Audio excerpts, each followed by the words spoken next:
6장 1절로 3절입니다. 같이 읽습니다. 시작.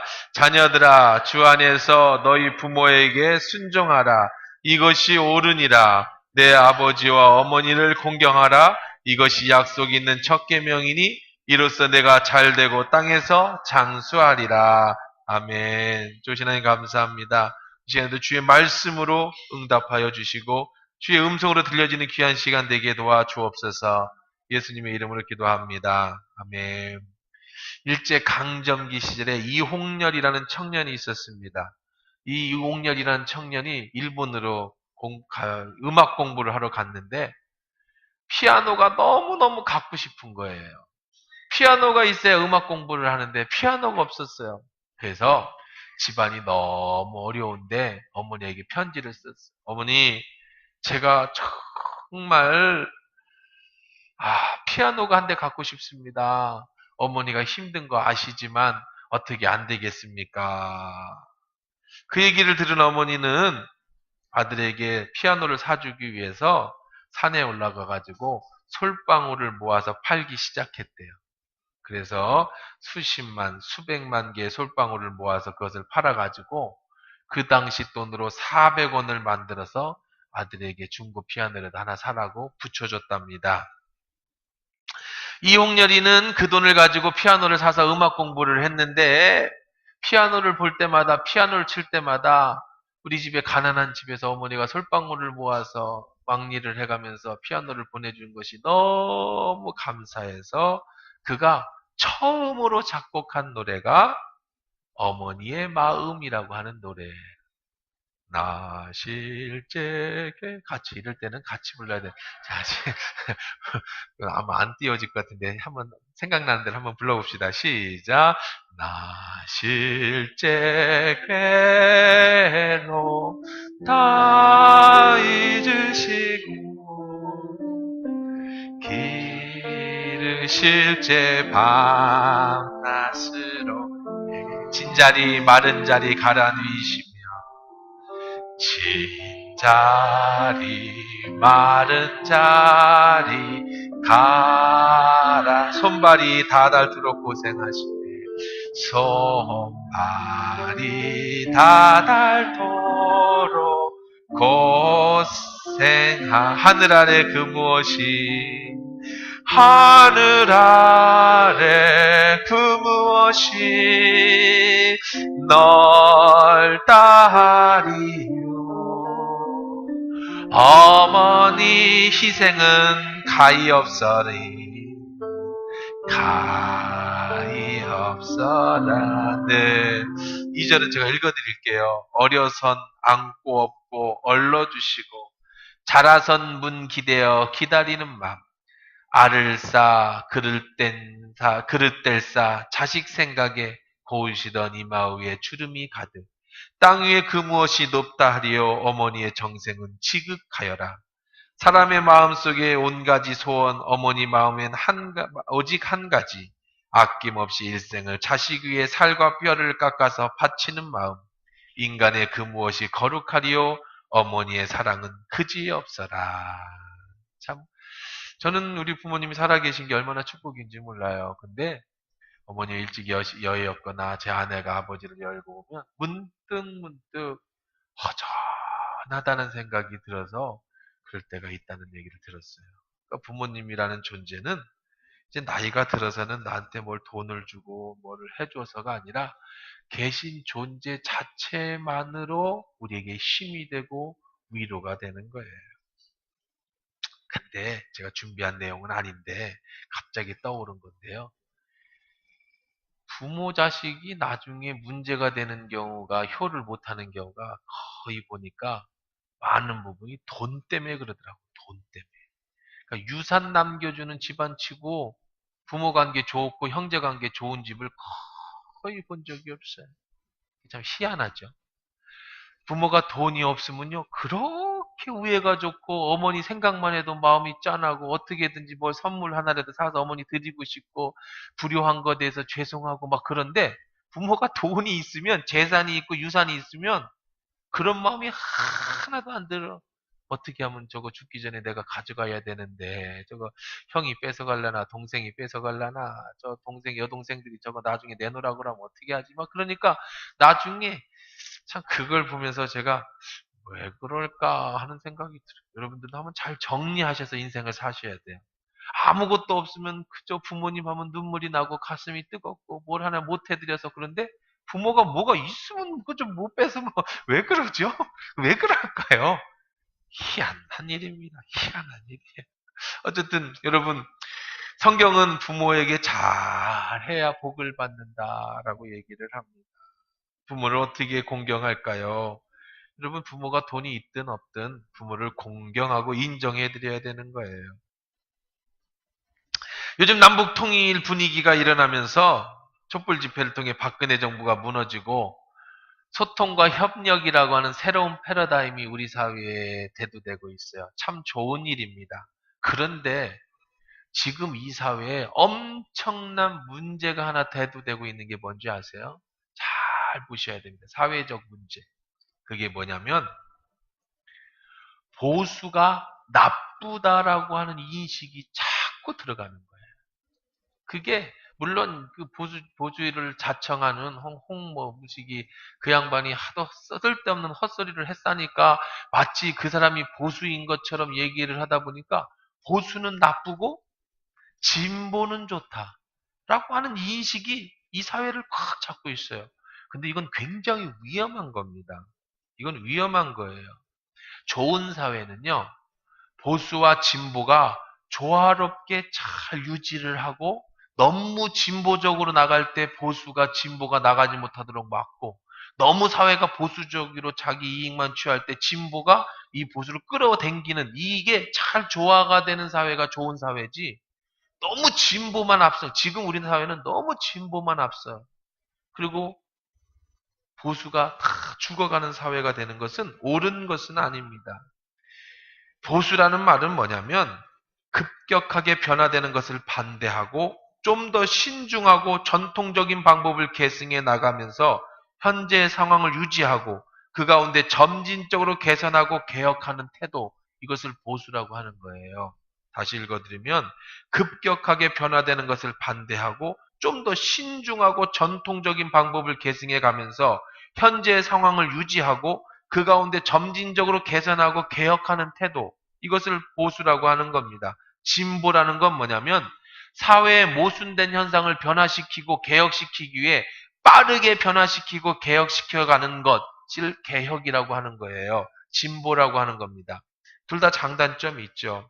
보수는 좀 더 깊은 사고와 생각을 가지고 과거의 좋은 정통과 방법을 잘 살펴서 시행착오를 줄일 수 있는 특징이 있는가 하면 진보적 입장에서 보면 쉽게 얘기해서 니들이 언제까지 해먹을 거냐, 언제 바꿀 거냐, 언제 개혁할 거냐, 시대가 이렇게 빠르게 지나가는데 시대에 맞게 빠르게 개혁해야 된다. 이게 이제 개혁의 입장인 거죠. 반대로 진보주의자는요, 빠르게 개혁하고 오래 변화 발전시키는 특징이 있겠지만 잘못하면 전통으로 이어져 온 관습이나 사회가 오랜 기간 통해 만들어낸 안전과 자유가 한순간에 무너질 수도 있는 거예요. 쉽게 얘기해서 지금 아주 간단한 예로 어 지금 김정은이 하고 문 대통령하고 만나서 급격하게 지금 확 변화되니까 그건 굉장히 좋은 거지만 좋다고 해서 무조건 그대로 가서가는 어느 순간에 잘못하면 큰일이 날 수도 있어요. 항상 돌아봐야 돼. 전통적인 것들을 통해서 이들이 무슨 생각을 가지고 있는지 우리가 어떻게 반응한 그냥 무조건 통일이 좋다라고 해서 통일이 되면은요 갑자기 통일이 되면 큰일 나는 거예요. 우리 사회는요 갑자기 통일이 되면 큰일 나요. 점진적인 통일이 이루어져야 돼요. 우선 남북 간의 경제가 조금 발전되고 여행이 자유화되고 이렇게 천천히 독일도 지금 또 통일이 이루어진 지도 벌써 수십 년이 지났는데도 아직까지도 서독과 동독의 여러 가지 이념적인 문제가 아직도 남아 있는데 북한하고 한국하고 갑자기 통일됨이고요. 북한에서 북한 사람 다 몰려온다고 생각해 보세요. 그럼 이 사회가 돈 없는 사람들이 막 강도, 강간, 사회적 문제, 이 사회가 엄청난 문제를, 그러니까 통일을 하지 말자는 게 아니라 진보가 좋다는 게 아니라 보수가 나쁘다는 게 아니라 보수가 좋다는 게 아니라 진보가 나쁘다는 게 아니라 이것이 잘 조화 있게 잘 막 이끌어져 가고 전통이 잘 계승되어지면서 전통 속에 좋은 것들이 있어야 미래의 발전 가능성이 있는 거지. 그냥 무조건 진보만 좋다. 그것은 문제가 있어요. 그럼 이런 문제 속에 어떤 문제가 생기느냐. 자꾸 권위가 무너져요. 진보를 하다 보면 과거를 자꾸 무시하는 경우가 있어요. 전통을 무시한다고요. 왜? 앞으로 진보적으로 나가야 되니까. 그럼 전통이라는 게 뭐예요? 권위라는 게 뭐였습니까? 권력을 가지고 있는 사람을 권위라고 했거든요. 진보주의자의 특징은 자꾸 권력을 무시하고 무너뜨려서 새로운 권력을 만들어내는 게 진보의 특징인데, 권력이라는 게 지금 시대에 가지고 있던 권력이 뭐였어요? 뭐가 무너지고 있느냐? 학교에서는 교권이 무너지는 거예요. 선생님의 권위가 무너지는 거예요. 학생들이 선생의 권위를 인정하려고 들지 않아요. 지금 시대는요. 학생도. 그래서 사회는요, 경찰이라든지 공권력이라든지 이런 권위를 인정하지 않아요. 오늘 신문에도 보니까 싸움이 나면 경찰이 말리지 않는답니다. 왜 안 말리는 줄 아세요? 괜히 말렸다가 괜히 한 대 때려가지고 사람 되면 경찰 개인이 둘이 합의를 봐야 된대요. 그래서 경찰이 안 만지고 둘이 싸워서 누구 하나 깨지고 터지고 끝나면 가서 정리를 해줘야 된대. 이게 사회 지금의 경찰이랍니다. 미국 같으면은요 싸우면 총 한 번 들여내면 그냥 끝나요. 거기서 뭐 경찰 떴다 그러면 싸움이 딱 끝나요. 왜냐면 걔들은 총 들고 있거든요. 그냥 총 들어요. 뭐 바로 총 듭니다. 미국만큼 경찰의 권위가 인정되어지는 나라가 없어요. 그래야 사회가 움직여지니까. 미국은요, 참, 어떤 뭐 배지 하나만 달아주면은요, 정말 더러워서 못 살 정도로 그 미국 사회는 그 정도로 권위를 인정받아요. 영국도 마찬가지입니다. 영국은 여러분들 아는 것처럼 영국 재판할 때는요, 재판관이 머리다가 가발을 써요. 무슨 가발을 씁니까? 하얀 머리가 하얀 백발 가발을 써요. 무슨 얘기냐면 재판관이 30살이어도 나는 이 나이가 아닌 나라의 수준 권위로다가 너희를 재판한다는 의미로 할아버지처럼 모양을 하고 재판을 하는 거예요. 권위가 인정되어지는 사회. 서구의 선진국은요, 권위가 인정되어지고 보수와 전통이 잘 조화되어지는 나라죠. 개발도상국이나 어려운 나라가 자꾸 개혁을 하고 구테타를 일으키는 거거든요. 이것이 잘 조화돼야 돼. 그러면 어떤 권위가 또 문제가 터지냐면 가정에서 부모의 권위가 문제가 돼요. 너무 진보 개혁을 주장하다 보니까 애들도 학교에서 그렇게 하다 보니까 학교에서는 선생님의 권위를 인정하지 않고 집에 오면 부모의 권위를 인정하지 않아요. 교회에서는 목사의 권위를 인정하려고 들지 않아요. 세상에 무엇인지 권위와 권력을 가진 사람은 기분이 나빠. 나를 짓누른다고 생각을 해요.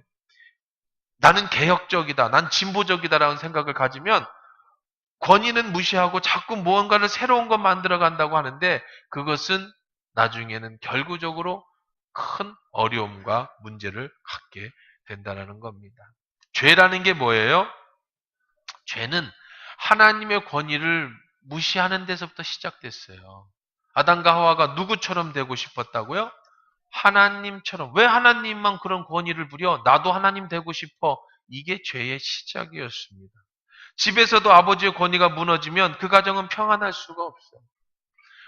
옛날 엄마들이 못 배워가지고 그럴 수도 있겠지만 아버지가 막 술 먹고 행패를 부리고 또 아버지가 막 하면 그 스트레스를 누구한테 풀었냐면 자식한테 풀었어요. 어떻게 풀었냐? 네 아버지를 만나갖고 내가 이렇게 됐어. 너 태어날 때 네 아버지는 널 쳐다도 안 봤어. 네 아버지가 너 태어나서 집 나가버리는 바람에 너 혼자 내가 키우느라고 얼마나 힘들었는 줄 아느냐. 그러니까 아기 때부터 마마보이들, 엄마들한테 큰 애들은요. 온통 무슨 얘기를 듣고 자랐냐면 네 아버지가 네 아버지가 네 아버지가 이렇게 자라니까 마음속에서 뭘 갖고 살아요? 아버지에 대한 원망과 불만, 불평을 가지고 자라요. 그럼 당연히 뭐가 없어져요? 그 집안에 아버지의 권위가 없어져요. 커서도요 나이가 들어서도 아버지의 권위를 안 잡아버려요. 그 집안은요 절대로 명문 집안이 될 수 없습니다. 그 집안은 절대로 성장할 수 없어요. 어머니들 잘 기억하셔야 돼요. 남편이 아무리 속썩이고 남편이 아버지 그냥 기분 나쁘게 해도 자식에게는 아버지의 권위를 인정시켜 줘야 돼요. 그래야 그 애가 커서 그 집안을 바르게 키울 수 있는 거지. 권위가 무너진 집안은요, 그 권위를 인정하지 않는 애는 커도 세상의 권위를 인정하지 않습니다. 그리고 그런 권위 가진 사람들을 싫어합니다. 그 사람은 절대 나중에 성장해서 성공할 수가 없어요. 그러니까 여러분 남편의 권위를 인정해 주십시오. 자녀들은 부모의 권위를 꼭 인정해 줘야 돼. 내 부모를 공경하라. 그리하면 너희 하나님 여호와께서 준 땅에서 내 생명이 길리라. 하나님이 그렇게 말씀하고 계시는 거예요. 중국의 장개석 총통이요. 총통을 30년이나 모시고 살던 시종무관 오문기 장관이요. 이런 얘기를 썼대요. 한 번은 장개석 총통이 생일이 돼서 총통 아닙니까? 중국을 통일한 사람이에요. 장개석이가. 나중에 이제 모뚜덩이한테 밀려가지고 대만으로 도망가긴 했습니다만은 장개석 총통이 중국의 총통으로 되어져 있을 때 이 오문기라는 사람이 쓴 책에 보면 장군이 쓴 책에 보면 생일날이 돼서 생일상을 거하게 차려줬더니 장개석이가 오늘은 저는 금식입니다 그러더래요. 그래서 왜 생일날인데 식사를 안 하십니까? 했더니 생일은 내가 한 게 뭐가 있냐. 어머니가 날 낳느라고 고생하시고 못 드시고 힘드셨는데 이건 내가 먹을 게 아니라 어머니가 드셔야 될 일이다. 그런데 어머니가 소천하셨으니 이거 먹을 사람이 없지 않냐. 근데 내가 어머니도 안 계신데 내가 생일이라고 내가 생일상을 받아 먹어서 되겠느냐. 나는 오늘 하루 동안 어머니를 그리워하며 금식을 하겠다 하면서 상을 물렸다라고 하는 얘기가 있습니다. 여러분, 하나님이 약속하셨어요. 내 부모를 공경하라. 이것이 약속 있는 첫 계명인데 네가 이 땅에서 잘 되는 축복의 방법이다. 여러분, 부모를 그냥 유산이나 줄 도구로 여기고 돈이나 어떻게 끌어내려고 하는 건 악한 거예요. 나쁜 거예요. 그러지 마세요. 주면 감사하게 받고 안 주면 그런가 보다 해야지. 돈 때문에 부모를 등지고 돈 때문에 부모랑 얼굴이 상해지고 그러면 하나님이 복을 안 주셔. 그리고 여러분 그런 것 있으면 그냥 너그럽고 넉넉한 마음으로 그냥 부모는 부모로서 모시는 것입니다. 그래야 누가 복을 주시느냐? 하나님이 복을 주셔요. 에베소 6장 1절 자녀들아 주 안에서 너희 부모를 공경하라. 이로써 내가 잘되고 땅에서 장수하리라. 할렐루야. 누가 잘되고 장수하게 해준다고요? 하나님이. 시간이 없어서 빨리 끝내야 되니까 그냥 다 생략하고 간단하게 몇 가지 예화만 들려드릴게요. 밥 먹어야 되니까 빨리 가서. 미국의 중고등학교에서 부모를 공경하고 가르칠 때 제일 많이 인용하는 인물이 미국의 초대 대통령 조지 워싱턴입니다. 오늘은 뭐 장개석 통통 조지 워싱턴 예를 들어 드는데 워싱턴이요 어릴 때부터 바다 나가기를 좋아했대요. 배 타는 걸 좋아했대. 그래서 엄마한테 저는 선장이 되겠습니다 했더니 엄마가 우시더래요. 왜 그러니까 얘야 나는 네가 바다 나가서 언제 돌아올지 몰라서 마음 졸이는 게 싫다. 난 네가 바다에 안 나갔으면 좋겠다. 그랬더니 조지 워싱턴이 어머니의 눈물을 보고 네 어머니 제가 그러면 선장을 바다를 나가지 않겠습니다 하고 꿈을 포기했답니다. 그랬더니 어머니가 그 머리에 손을 얹고 축복 기도를 해주셨대요. 그랬더니 결국은 조지 워싱턴은 나중에 선장이 됐어도 물론 크게 됐겠지만 나중에 미국의 대통령이 되는 그런 미국의 초대 대통령이 되는 그런 영광을 얻었죠. 그러니까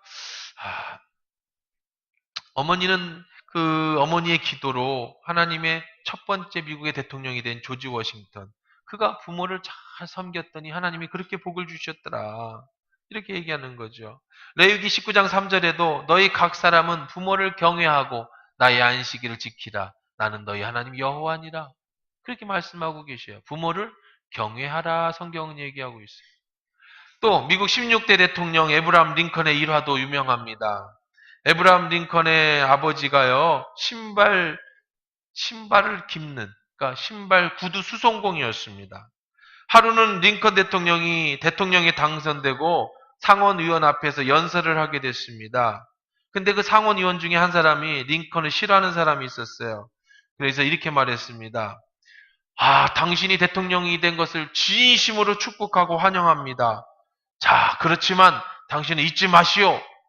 당신 대통령이 됐다고 해서 당신의 과거를 잊으시면 안 됩니다. 당신 아버지는 구두수송공인 이민자라는 사실을 잊으시면 안 됩니다. 라고 얘기를 했다는 거죠. 당신의 아버지가 우리 집에 우리 부모의 신발을 키워주던 사람이었다라는 것을 당신 아들은 잊지 마십시오라고 이야기. 이것은 아마 이제 링컨을 이렇게 무시하고 조롱하는 식의 얘기였겠죠. 그랬더니 상의원인석에서 킥킥킥거리면서 웃음소리가 났습니다. 그때 링컨이 잠시 눈을 다 감더니 아무 말도 하지 않고 서 있었습니다. 근데 어느새 보니까 눈물이 가득 고여져 있는 거예요. 그리고 이렇게 얘기를 했어요. 고맙습니다, 의원님. 의원님 덕분에 제가 한동안 잊고 있던 아버지의 얼굴이 떠올랐습니다. 내 아버지는 신발 제조공으로 완벽한 솜씨를 가진 분이었습니다. 저는 대통령으로서 아버지를 능가할 수 있을까? 이런 생각을 해보게 됩니다. 다만 아버지의 위대함을 쫓으려고 저는 지금도 노력할 뿐입니다. 제 아버지는 많은 귀족들의 신발을 만드셨습니다. 여기 이 자리에 모이신 분들 중에 내 아버지가 만든 신발을 지금도 신고 계신 분이 계실 것 같습니다. 만약 조금이라도 발이 불편하다면 지금이라도 말씀해 주십시오. 나도 아버지 옆에서 기술을 어려서부터 보고 배웠기 때문에 조금은 수선할 수 있을 것 같습니다. 최선을 다해서 고쳐드리겠습니다. 물론 돌아가신 아버지의 실력과는 비교도 할 수 없겠지만 말입니다. 사람들은 링컨을 부끄럽게 하려고 당신의 출신 성분이 구두 수성공이었다라는 사실을 깨달으라고 얘기해 준 거였는데 링컨은 아버지를 떠오르면서 제가 아무리 노력해도 아버지의 그 실력을 따라가기는 힘들 것 같습니다. 라고 하면서 겸손하게 아버지를 생각했다라는 거죠. 그렇습니다. 성경은 내 부모를 공경하라. 이것이 약속 있는 첫 계명이다. 하나님이 그렇게 내 부모를 공경하는 자에게 하나님의 복을 주시는 거예요. 그래서 제가 대통령의 얘기, 총독의 얘기를 다 들었지 않았습니까? 여러분 부모님이 살아계시다면 정말로 축복입니다. 여러분이 살아계신 부모님께 잘 하셔요. 그것이 약속 있는 첫 계명이고 하나님이 주신 축복이기 때문인 줄 믿습니다. 부모님이 돌아가시고 나면 마음이 허전하고 하나님과 내 사이에 아무것도 없는 거예요. 부모님이 계시면 나를 위해서 기도도 해주고 내가 힘들 때 덮어줄 수 있는 부모라는 그늘막이 있는 거지만 부모가 돌아가시고 나면 내가 하늘 위에 아무것도 없는 내가 바로 이어지는 겁니다. 이번 8월, 5월 달, 이번 어버이 주일, 또 가정의 달을 맞이해서 여러분의 부모님을 위해서 아낌없이 부모님이 제일 좋아하는 게 뭐겠어요? 전화 아니에요. 오해하지 마시고요. 제일 좋아하는 게 뭐예요? 돈입니다. 마음으로 공경해서 어머니 사랑해요. 전화 끊지 마시고 그것도 좋지요. 돈 봉투 10만 원이라도 넣어서 가서 또 괜히 또 쓸 때 옷 사갖고 가지 마세요. 이게 이쁠 것 같다고 어머니는 겉으로는 고마워 하면서 속으로 그래요. 돈이나 갖다 입지도 못하는 옷을 갖고. 그러니까 여러분 제일 부모님이 좋아하는 걸 드려야 돼. 좋아하는 거. 제가 조사한 거예요. 인터넷에 다 조사를 해봤어요. 다 찾아봤어요. 부모가 제일 좋아하는 게 괜히 홍삼 이런 거 사다 드리지 마세요. 절대 안 먹어요. 그런 거 사드리지 말고 옷 같은 거 절대 취향도 모르면서 노인이라고 다 빨갛고 노란 거 좋아하는 게 아니에요. 다 자기 취향이 있는 거예요. 그러니까 여러분 용돈 좀 넣어서 부모님 감사합니다. 식사 대접 한번 하면서 가실 때 용돈 딱 쥐어드리면 그게 최고 좋은 거예요. 여러분 부모께 잘하시는 그래서 하나님 앞에 받는 큰 은혜 축복을 받고 기독교 명문 집안들 다 되시기를 주의 이름으로 축원합니다.